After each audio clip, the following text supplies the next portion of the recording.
হাতে সময় খুবই অল্প, আর মাত্র কিছু ঘন্টা সময় পাচ্ছ ফিলোসফি তথা দর্শন পরীক্ষার জন্য। দর্শন পরীক্ষার এই দোরগোড়ায় দাঁড়িয়ে দর্শন পরীক্ষার জন্য ঠিক কোন প্রশ্নগুলো পড়বে, ছোট বড় কোন প্রশ্নগুলো পড়া থাকলে তোমরা হুবহু প্রশ্ন পরীক্ষাতে কমন পাবে, সে বিষয়ে সাজেশন শেয়ার করেছি। সেই সাজেশন থেকে বাছাইকৃত গুরুত্বপূর্ণ কিছু প্রশ্ন দিয়ে সাজানো রয়েছে আজকের আমাদের এই নমুনা প্রশ্নপত্র। আজকের এই ভিডিওতে আমরা শেয়ার করতে চলেছি দর্শন বিষয়ে একটি চূড়ান্ত গুরুত্বপূর্ণ নমুনা প্রশ্নপত্র। এই প্রশ্নপত্রে যে প্রশ্নগুলো রয়েছে খুব ভালো করে তোমরা পড়ে রাখো। তোমরা যারা দর্শন পরীক্ষাতে ভালো রেজাল্ট করতে চাইছো, এই প্রশ্নপত্রে থাকা প্রতিটা প্রশ্ন যদি তুমি পড়ে রাখতে পারো, এখান থেকে বেশ কিছু প্রশ্ন তুমি পরীক্ষাতে কমন পাবে। আর শুধু এই প্রশ্নগুলো পড়লে হবে না, যেমনটা বললাম আমরা সাজেশন শেয়ার করেছি, অবশ্যই সেই সাজেশন ফলো করো। চলো আজকের এই ভিডিওতে যে নমুনা প্রশ্নপত্রটি রয়েছে সেই প্রশ্নপত্রটি একদম প্রথম থেকে দেখে নেওয়া যাক। প্রশ্নপত্রের শুরুতে রয়েছে ইউনিট 1। দুটো ইউনিটের মূলত ভাগ রয়েছে। ফার্স্ট ইউনিট যেটা রয়েছে ওয়েস্টার্ন লজিক, এখান থেকে 1-এর দাগ বলা হচ্ছে নিচের 10টি প্রশ্নগুলির মধ্যে থেকে যে কোনো 5টি প্রশ্নের উত্তর দাও। এখানে 5টি 2 মার্কের প্রশ্নের উত্তর লিখতে হবে, টোটাল 10 নম্বর। পরীক্ষাতে প্রতিটি প্রশ্নের একটি করে বিকল্প প্রশ্ন হিসাবে 5টি প্রশ্নের জন্য টোটাল 10টি প্রশ্ন রয়েছে। যেহেতু তোমাদের পরীক্ষাতে 2x সিস্টেম রয়েছে, সো 2 মার্কসের জন্য এখানে যে প্রশ্নগুলি রয়েছে আমরা দেখে নেব প্রতিটা প্রশ্ন। প্রথম প্রশ্ন, সত্যাপেক্ষ বচন বলতে কি বোঝো, উদাহরণ দাও।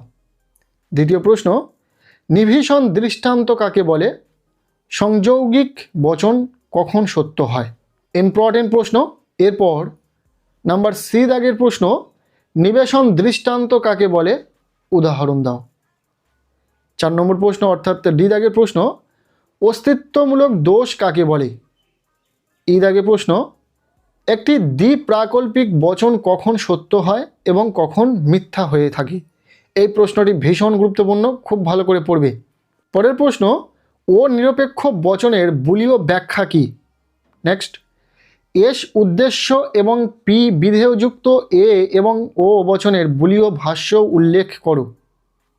যে প্রশ্নগুলো বলা হচ্ছে প্রতিটা প্রশ্ন যদি তোমার এখনও পর্যন্ত না পড়া থাকে তাহলে ঝটপট পড়ে নিতে হবে, হাতে সময় খুবই অল্প। এই গুরুত্বপূর্ণ প্রশ্নগুলির উত্তর তো অবশ্যই জানতে হবে, তোমাদের জেনে রাখা প্রয়োজন, পরীক্ষাতে এখান থেকেই প্রশ্ন এসে যাবে। এরপর এইচ দাগে প্রশ্ন, ফলস্তম্ভ কাকে বলে। আই দাগে প্রশ্ন, যুক্তিবিজ্ঞান সংকেত ব্যবহারের দুটো সুবিধা লেখো। এরপর 2 মার্কের জন্য শেষ প্রশ্ন ইউনিট 1 থেকে, জর্জ বুলের ভাষা স্বীকার করলে নিরপেক্ষ বচনের কোন কোন মূর্তি অবৈধ হয়ে যায়। 2 মার্কের প্রশ্নের জন্য এই প্রতিটা প্রশ্ন তোমরা খুব ভালো করে পড়ো, এখান থেকেই বেশ কিছু প্রশ্ন পরীক্ষাতে কমন আসতে চলেছে। আর শুধু এই প্রশ্নগুলো পড়লে হবে না, এর সাথে আরও কিছু প্রশ্ন তোমাদেরকে পড়তে হবে, যার জন্য আমরা সাজেশন খুব তাড়াতাড়ি নিয়ে আসছি। 2 মার্কের জন্য কোন প্রশ্নগুলি পড়বে, 3 মার্কের জন্য কোন প্রশ্নগুলো পড়বে, পাশাপাশি 6 নম্বরের বড় প্রশ্নের জন্য ঠিক কোন প্রশ্নগুলো পড়বে, প্রতিটা প্রশ্নের সাজেশন তোমরা পেয়ে যাবে। তাই যারা চ্যানেলে নতুন রয়েছে চ্যানেলটিকে সাবস্ক্রাইব করে রাখো। এরপর রয়েছে প্রশ্নপত্রে 2-এর দাগ, বলা হচ্ছে মৎস্যকন্যা নেই এবং ভূত আছে বচনটির বুলীয় ভাষ্যসহ ভেনচিত্র অঙ্কন করো। বি দাগে প্রশ্ন, আপাতিক বা পরত্বসাধ্য বচনাকার কাকে বলে, উদাহরণ দাও। যে প্রশ্নগুলো বলা হচ্ছে প্রতিটা প্রশ্ন খুব ভালো করে পড়বে, 3 মার্কের জন্য এই প্রশ্নগুলি ভীষণ গুরুত্বপূর্ণ রয়েছে। এরপর সি দাগে যে প্রশ্নটি রয়েছে, একটি বচনাকারকে কিভাবে আমরা শতসত্য ও শতমিথ্যা বলে চিহ্নিত করতে পারি। এরপর আমরা দেখে নেব ডি দাগে যে প্রশ্নটি রয়েছে, একটি শতসত্য বচনাকারের বিরুদ্ধ বচনাকার কি হয় তা উদাহরণ সহ বুঝিয়ে দাও। এই 4টি প্রশ্নই 3 মার্কের প্রশ্নের জন্য ভীষণ ইম্পর্টেন্ট, খুব ভালো করে পড়বে, এর সাথে আমাদের সাজেশন ফলো করবে, কারণ এই 4টি প্রশ্ন তো পড়লে হবে না। 3 মার্কের জন্য ইউনিট 1 ওয়েস্টার্ন লজিক থেকে বেশ কিছু প্রশ্ন তোমাদেরকে পড়তে হবে, সেই প্রশ্নগুলো আমাদের সাজেশন ভিডিওতে রয়েছে। এরপর রয়েছে আমাদের প্রশ্নপত্রের 3-এর দাগ, বলা হচ্ছে নিচের 2টি প্রশ্নের মধ্যে থেকে যে কোনো একটি প্রশ্নের উত্তর দাও।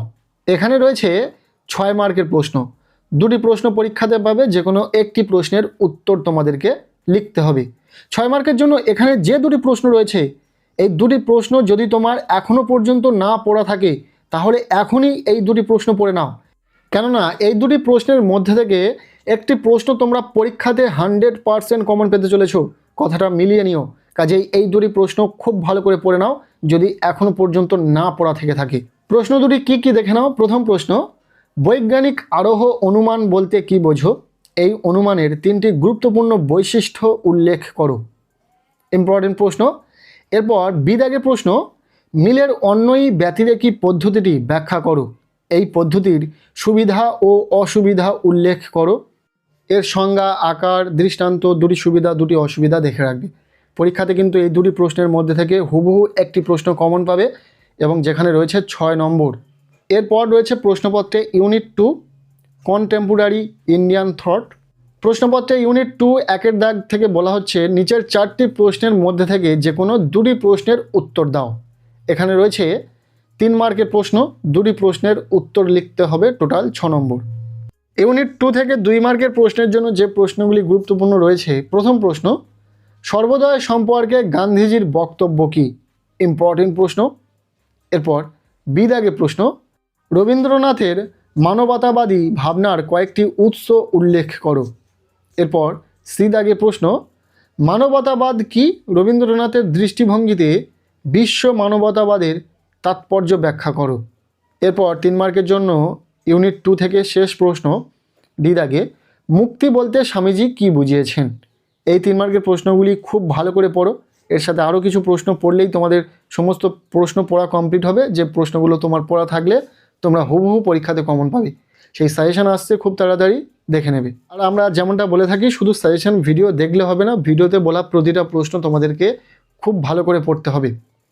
এরপর রয়েছে প্রশ্নপত্রে 2 দাগ, ইউনিট 2 2 দাগ, বলা হচ্ছে নিচের 4টি প্রশ্নের মধ্যে থেকে যে কোনো 2টি প্রশ্নের উত্তর দাও। এখানে রয়েছে 6 নম্বরের বড় প্রশ্ন। 4টি প্রশ্ন পরীক্ষাতে থাকবে, যার মধ্যে থেকে তোমাদেরকে 2টি প্রশ্নের উত্তর লিখতে হবে, টোটাল 12 নম্বর। তো খুব সহজে তোমরা এই 12টি নম্বর পেয়ে যাবে যদি এই প্রশ্নগুলো তোমার পড়া থাকে, পাশাপাশি আরও কিছু প্রশ্ন তোমার পড়া থাকে। 6 নম্বরের বড় প্রশ্নের জন্য ঠিক কোন প্রশ্নগুলো পড়তে হবে আমরা সাজেশন দিয়ে দেবো, দেখে নেবে। প্রথম প্রশ্ন, ভগবদ গীতায় ব্যাখ্যাত কর্মযোগের ব্যাখ্যা করো। এই প্রসঙ্গে কর্মযোগের নানা প্রাসঙ্গিক ধারাগুলির পরিচয় দাও। ইম্পর্টেন্ট প্রশ্ন।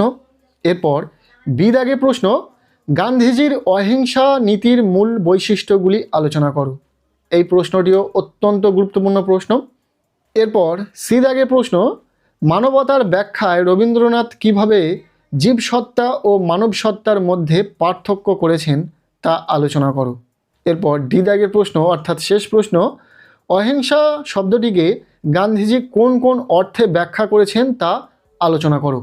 6 নম্বরের বড় প্রশ্নের জন্য এই যে 4টি প্রশ্ন পরীক্ষাতে তোমরা দেখলে, এই 4টি প্রশ্নই খুবই গুরুত্বপূর্ণ, খুব ভালো করে পড়বে। আর এর সাথে আরও 2-1টি প্রশ্ন পড়া থাকলেই তোমরা হুবহু পরীক্ষাতে প্রশ্ন কমন পাবে। সেই সাজেশন ভিডিও আমরা দিয়ে দেবো, খুব তাড়াতাড়ি দেখে নেবে। আজকের এই ছিল ফিলোসফি তথা দর্শন বিষয়ের একটি চূড়ান্ত গুরুত্বপূর্ণ নমুনা প্রশ্নপত্র। প্রশ্নপত্রে থাকা প্রতিটা প্রশ্ন পরীক্ষার জন্য ভীষণ গুরুত্বপূর্ণ রয়েছে, কাজেই ছোট বড় প্রতিটা প্রশ্ন খুব ভালো করে পড়বে। আর শুধু এই প্রশ্নগুলো পড়লে চলবে না, এর সাথে আরও কিছু প্রশ্ন তোমাদেরকে পড়তে হবে, যার জন্য আমরা খুব তাড়াতাড়ি সাজেশন নিয়ে আসছি। যে সাজেশন ভিডিওটি তোমাদের প্রত্যেককে দেখতে বলবো। আর শুধু দেখলে হবে না, সাজেশন থেকে প্রতিটা প্রশ্ন তোমাদেরকে খুব ভালো করে পড়তে হবে। আজকের এই ভিডিওটি ব্যাস এতটুকুই। কেমন লাগলো ভিডিওটি অবশ্যই কমেন্ট সেকশানে জানিও।